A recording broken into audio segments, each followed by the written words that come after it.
우리는 간혹 하나님께서 하시는 일이 이해할 수 없을 때가 참 많습니다. 왜 내가 이런 고통을 겪어야 되나? 왜 내가 이렇게 살아야 하는가? 왜 내가 이런 사명을 받아야 하는가? 하는 질문을 하게 되고요. 그런 가운데서 도무지 하나님께서 하시는 일을 이해할 수 없을 때가 참 많습니다. 이해하지 못해서 하나님께 도전할 때도 있고요.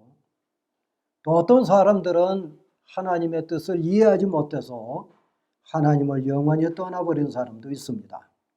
아니면은 생각 없이 그저 왔다 갔다 하는 종교인으로 전락할 수도 있고요. 오늘 본문에도 보면은 정말로 이해할 수 없는 이야기가 나옵니다. 100살 때 낳은 이삭을 번제로 바치라는 명령 아닙니까?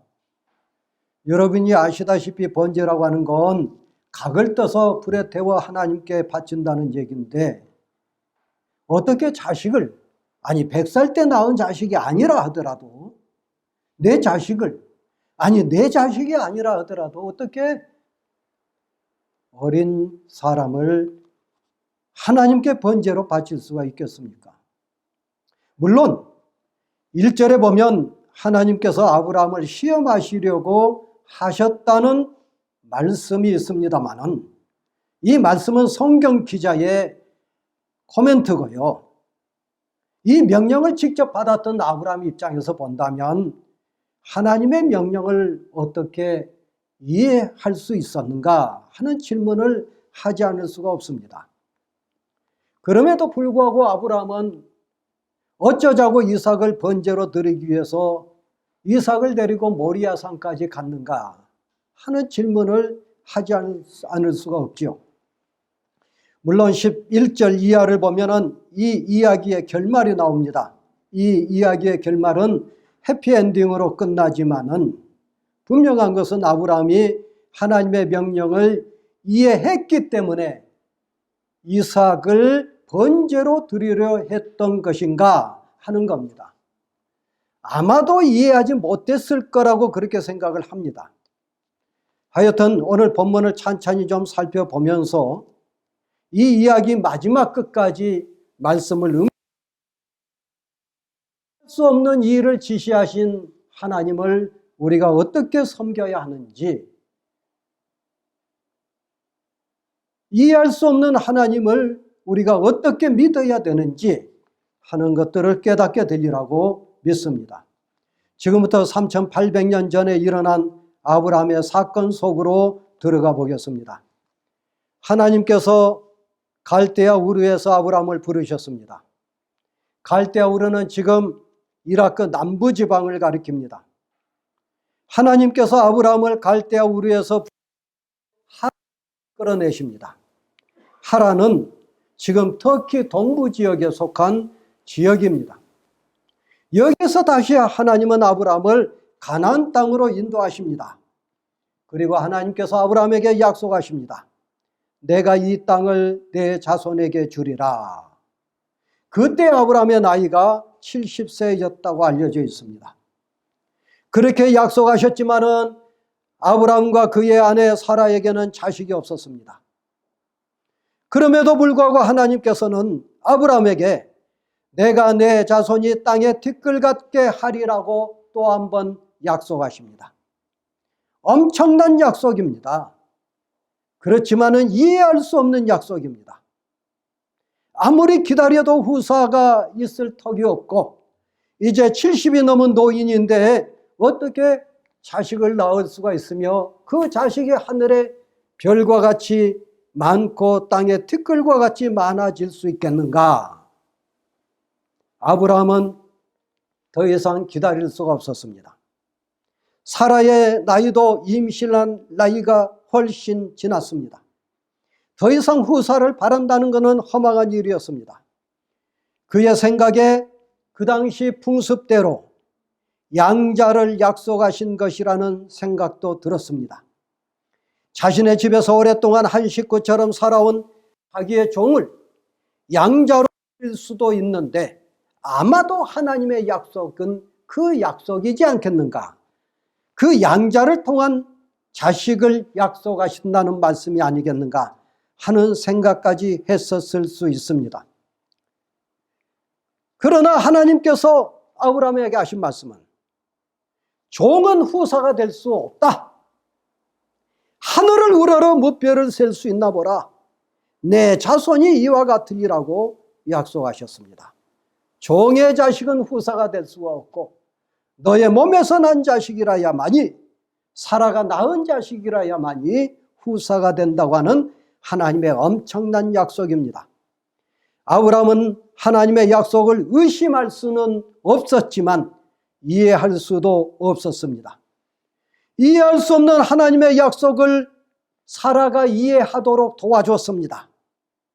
자신의 여종 하갈을 취하여 후사를 보라는 겁니다. 사라의 제안에 아브라함은 하나님을 이해할 수 있었습니다. 아, 하나님께서 하늘의 별과 같이 땅의 모래와 같이 자손을 많게 해주겠다고 하는 것은 하갈을 통하여 자식을 낳으라고 하는 말씀이 될 수도 있겠구나, 그렇게도 생각했을 수 있습니다. 어쩌면 그것이 하나님께서 약속하신 바가 아니었는지 싶었을 겁니다. 그래서 하갈을 취하여 아들을 낳았습니다. 이름을 이스마엘이라고 불렀습니다. 하나님의 명령을 성취했다고 생각했을 겁니다. 그러나 하나님께서 다시 말씀하십니다. 하갈과 이스마엘을 내어 쫓아라. 사라에게서 태어난 아들만이 너의 후사가 된다 하는 것입니다. 이게 무슨 말입니까? 그렇게만 된다면 좋겠지만 도저히 말이 되지 않습니다.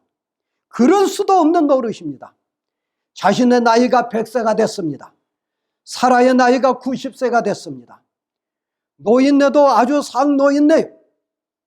육신은 이미 죽은 몸이라고 할 수가 있는데 어떻게 후사를 본다는 말입니까? 무엇을 어떻게 더 바란다는 얘기입니까? 그렇게 아브라함이 인간적인 절망을 하고 있을 때에 기가 막힌 사건이 벌어집니다. 사라가 잉태한 겁니다. 그리고 사라가 아들을 낳았습니다. 이해할 수 없었습니다. 누가 90세가 된 할머니가 아기를 임신하고 낳았다는 말을 믿겠습니까? 그러나 분명한 것은 하나님의 약속대로 성취되었다는 사실입니다. 아들은 금지 오겹같이 무럭무럭 자랐습니다. 그러던 어느 날 하나님께서 아브라함에게 다시 한번 부르셨습니다. 그리고 아브라함에게 정말 이해할 수 없는 명령을 하십니다.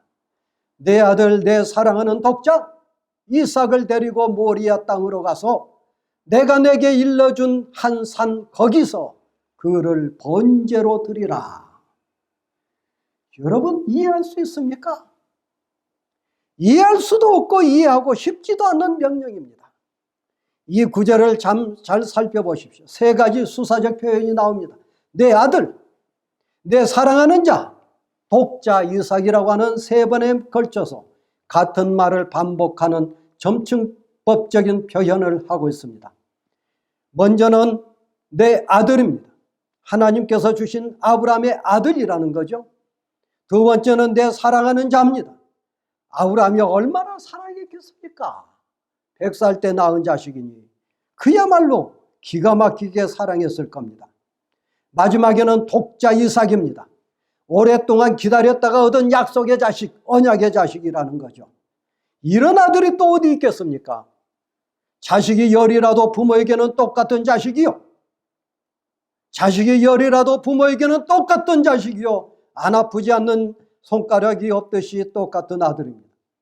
100살 때 낳은 단 하나의 아들이라고 한다면 그것도 하나님께서 오랫동안 약속하신 언약의 아들이라고 하는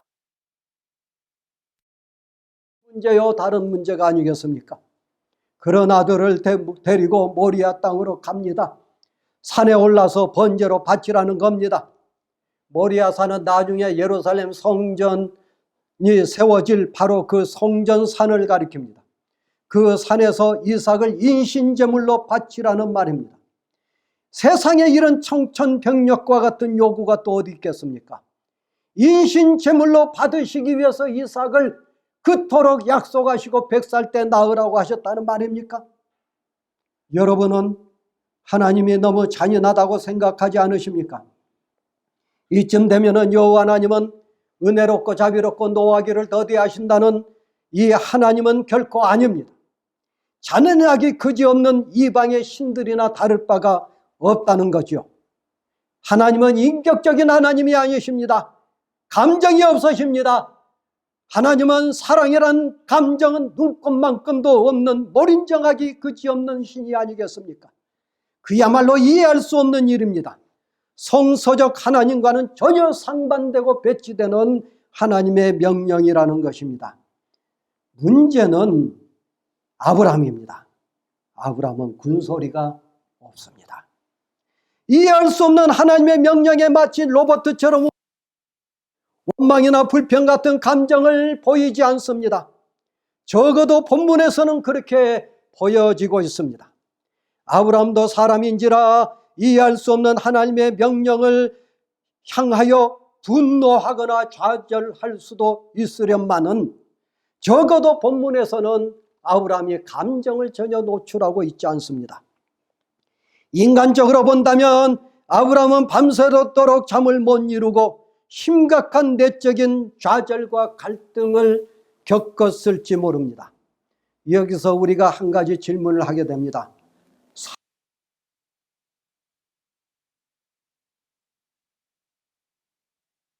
있지 않습니다.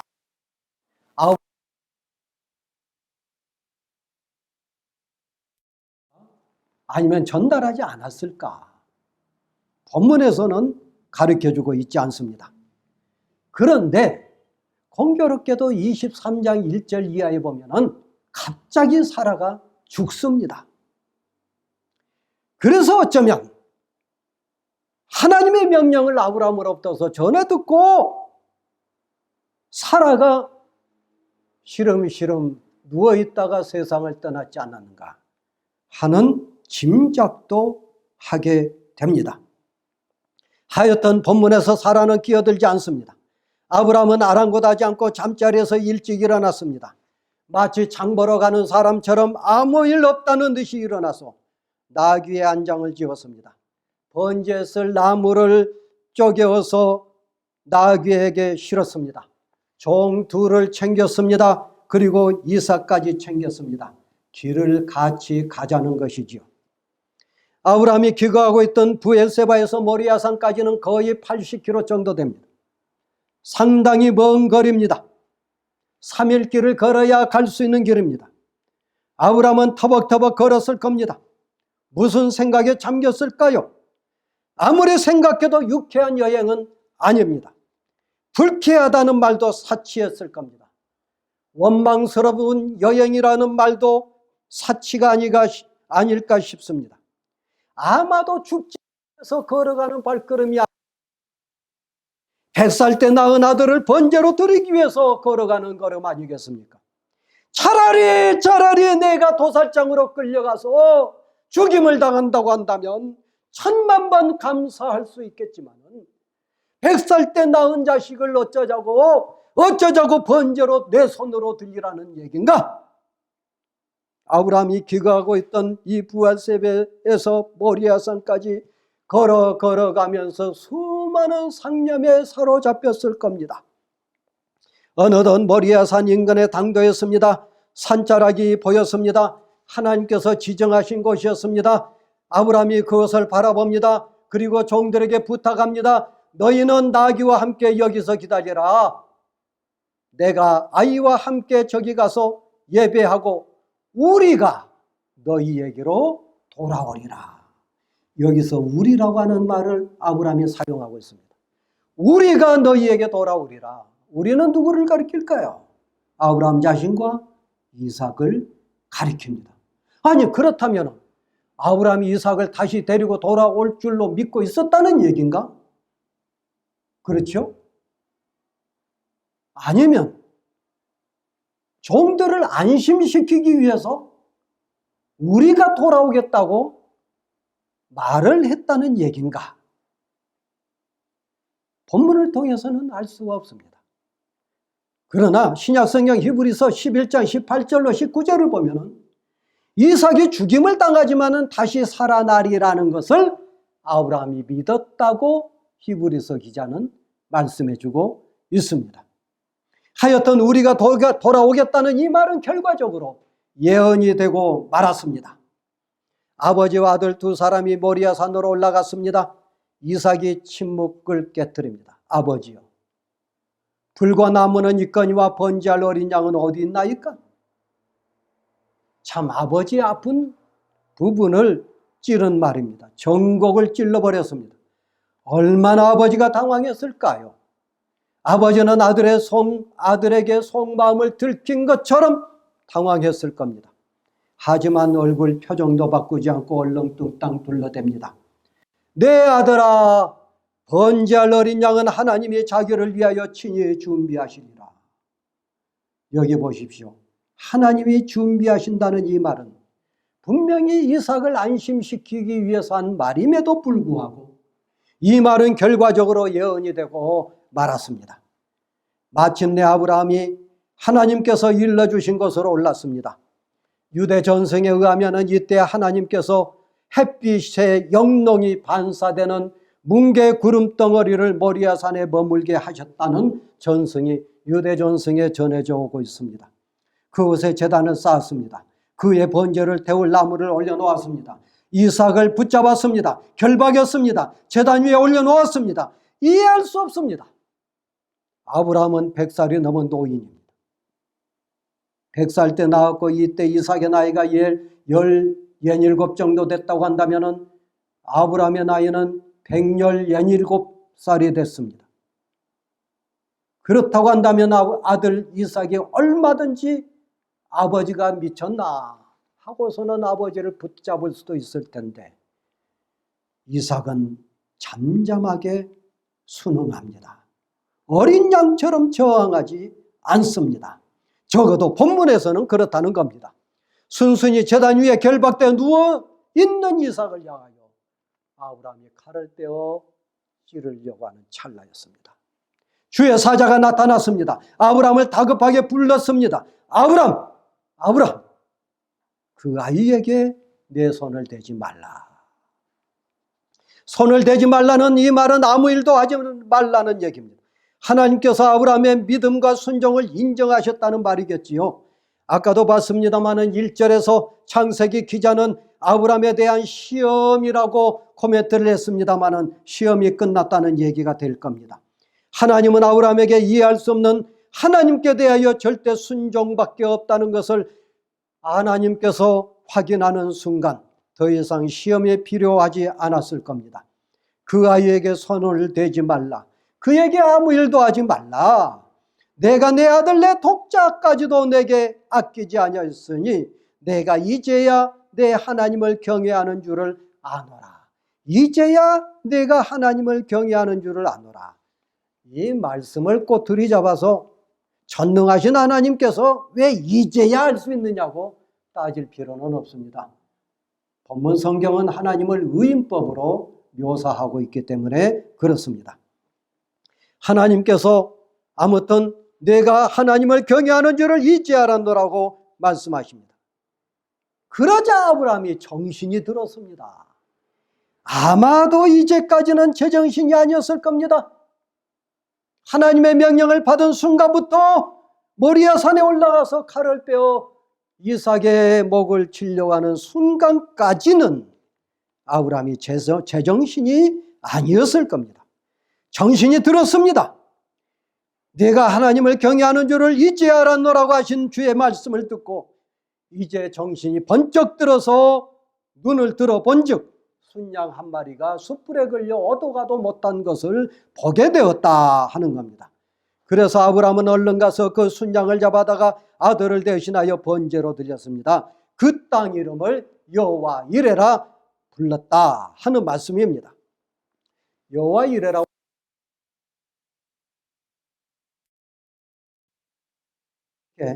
성경 난해주에 소개되어 있습니다. 그런데 이레라고 하는 이 말은 라아라고 하는 동사에서 나온 분사꼴입니다. 보다라고 하는 뜻입니다. 그래서 이 말을 보면 하나님께서 봐놓으셨다. 뭘 봐놓으셨다는 얘기일까요? 번제로 바칠 순양을 봐놓으셨다 하는 거예요. 그래서 준비해 놓았다라는 말씀으로 이제 발전되어서 그렇게 표현을 하고 있는 겁니다. 또 하나는 하나님께서 시험에 빠져서 공경에 처한 자를 보셨다라고 하는 말입니다. 보고 계신다. 그럼 두 가지 의미가 되겠죠. 여호와께서 번제로 바칠 순양을 봐두셨다. 준비해 두셨다. 여호와께서 자식 문제로 고통을 받고 있는 아브라함을 보셨다 하는 것입니다. 고통받은 자를 보시고 그에게 필요한 것을 봐두셨다. 준비해 두셨다 하는 그런 말씀이라는 거예요.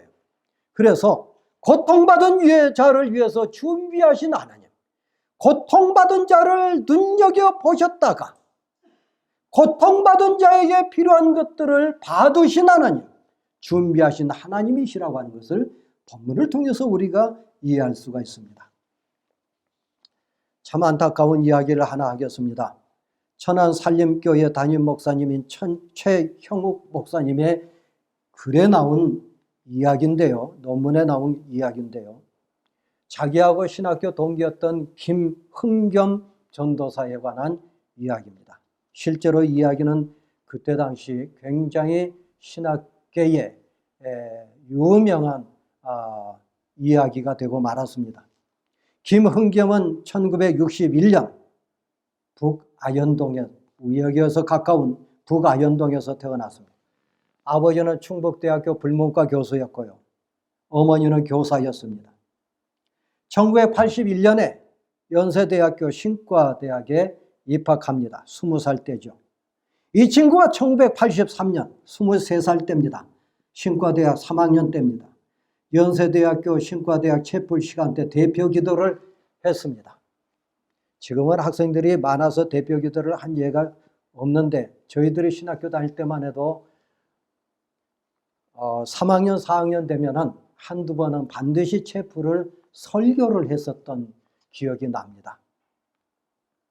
이 연세대학교 신과대학교에서 3학년이었던 김흥겸 전도사가 대표 기도를 했는데 그 요지는 하나님, 당신이 회개해야 됩니다 하는 말입니다. 이 천안살림교회 최형욱 목사님, 동기 목사님에게서 기억했다가 발표한 글에 따르면 기도는 이렇습니다. 주여, 당신의 뜻이 뭡니까? 당신의 뜻을 더 이상 우리가 이 땅에서 실현할 자신이 없습니다. 아니, 힘들어서 못 해먹겠습니다. 우리 보고 회개하라고요? 우리가 죄인이라고요? 정말 울며 불며 회개해야 될 것은 하나님 당신이요. 죄인 중에 죄인인 그 죄인은 바로 하나님 당신입니다. 우리 보고 하라 말라 하지 말고 당신이 한번 이 땅에서 당신 하고 싶은 대로 해봐요. 그래요. 우리는 아무것도 못해요. 그런 당신은 무엇을 했습니까? 독재자의 종말이 백주대낮에 광주에서 수천 명을 학살하고 있는 동안 당신은 뭐 했습니까? 학교를 보세요. 저 악의 무리들을 뚫고 당신을 믿지 않는 우리 선배들이 목숨을 걸고 도서관 유리창을 깨뜨리고 나올 때 당신이 선택했다는 우리는 아무것도 못했습니다. 그렇지만 당신은 또 무엇을 했습니까? 우리를 시키지 말고 당신이 직접 해보세요. 정말 회개해야 될 것은 당신의 실패작인 우리가 아니라 아무것도 하고 있지 않는 당신, 바로 여호와 하나님 당신입니다. 그래요? 우리는 사실 당신의 선택을 받은 무리가 아닙니다. 우리는 당신의 아들 예수처럼 살다가 그렇게 죽기 위해서 있는 게 아니에요. 사실은 이렇게 예수의 처참한 죽음을 예배드리며 예수를 팔아먹기 위해서, 또 예수의 그 고통스러운 삶과 당신의 이야기를 강의하고 팔아먹기 위해서 그렇게 팔아먹기 위해서 살기 위한 무리들이 아닙니까? 그래서 우리가 당신을 신학을 선택한 것뿐이라고요. 그래도 고맙지요. 당신과 예수가 있어서 그것으로 여러 사람이 2000년 동안 밥 먹고 살았으니까요.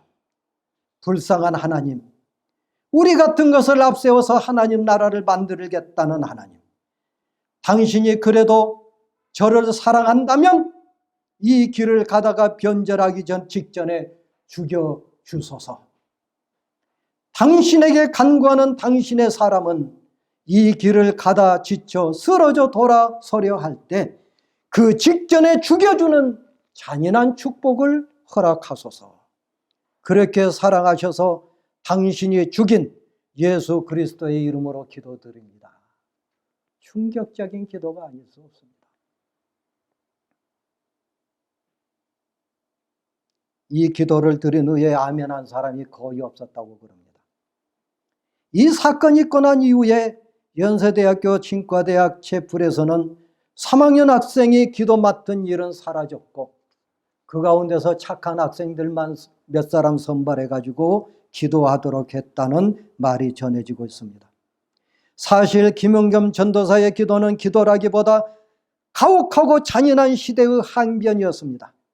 1980년 5월 광주 항쟁을 겪었던 감수성 예민한 학생의 절규였습니다. 암흑한 군사정부 아래서 한없이 절망했던 이들의 탄식이었고 울분이었습니다. 하나님을 향한 원망이라고도 할 수가 있겠고요. 그렇게 울분을 토하던 이들이 어디 김은겸 전도사 한 사람이겠습니까? 수없이 많았겠지만 특별히 감수성이 예민한 이 친구가 그렇게 사고를 치고 말았던 겁니다.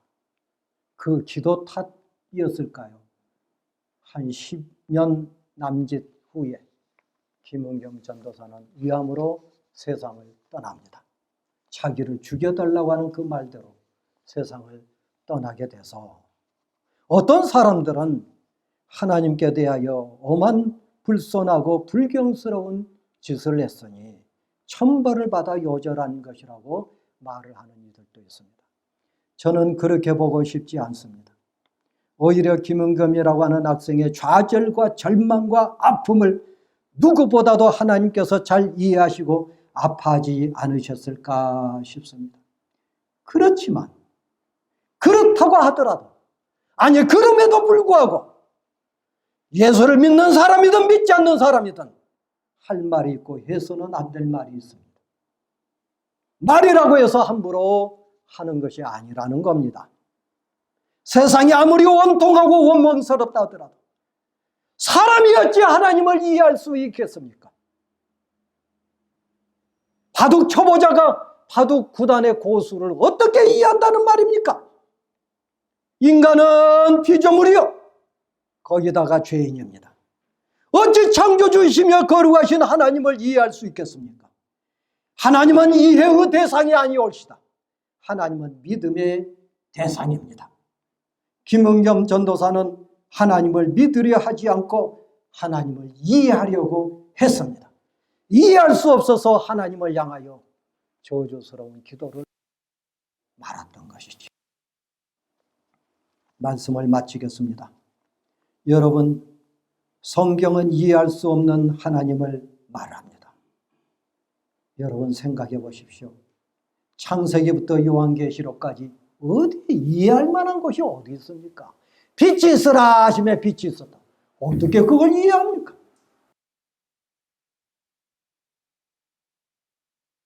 성경 어느 구절도 이해할 수 없는 구절들입니다. 어찌 하나님께서 하시는 일을 사람이 이해할 수가 있겠습니까? 정작 내 자신에게서 이러한 모든 일조차도 나는 하나님께서 하시는 일을 이해할 수가 없습니다. 제가 왜 평강교회에 심오하게 있고 부임하게 됐는지 이해할 수 없습니다. 이거는 믿음의 대상일 뿐입니다. 하나님의 섭리와 예정에 대한 믿음을 갖출 뿐이지 하나님이 하시는 일을 어찌 인간이 이해할 수 있겠습니까? 본문도 그렇습니다. 100살 때 낳은 이삭을 제물로 바치려는 하나님의 명령, 이해할 수 있습니까? 아브라함도 이해하지 못했을 겁니다. 그러나 아브라함은 순종했습니다. 아브라함은 하나님의 명령을 이해하려고 하지 않았습니다. 선하신 하나님을 믿었습니다. 따랐습니다. 히브리서 기자에 따르면 아브라함 자신이 이삭을 죽여도 하나님은 죽은 이삭을 살릴 것이라고 하는 믿음을 가졌다는 것 아니겠습니까? 무조건 믿고 이해할 수 없는 하나님께 순종했습니다. 결과적으로 하나님은 여호와 이레의 하나님이시니까요. 하나님은 우리의 고통을 보고 계시고 우리에게 필요한 것들을 봐두시고 준비하신 하나님이신 것입니다. 여러분, 준비해 놓으신 하나님을 믿으십니까? 믿으시기를 축원합니다. 이해할 수 없는 하나님을 여러분 믿으시기를 축원합니다. 하나님은 이해할 수 있는 대상이 아닙니다. 하나님은 믿음의 대상입니다. 믿고 순종할 따름입니다. 믿고 순종하면 우리 하나님께서 예정과 섭리 가운데서 우리의 앞날과 우리의 앞길을 이끌어 가실 줄로 믿습니다. 은혜로